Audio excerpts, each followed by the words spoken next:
Vision 2030, madini ni maisha na utajiri.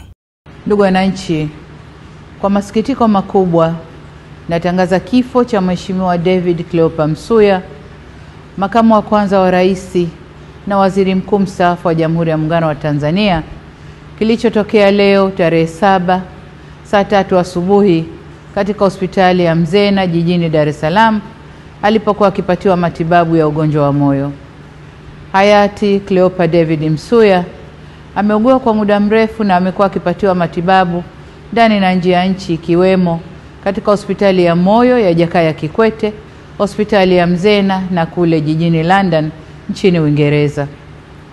Natoa pole kwa familia, ndugu, jamaa, marafiki na Watanzania wote kwa msiba huo mkubwa kwa taifa.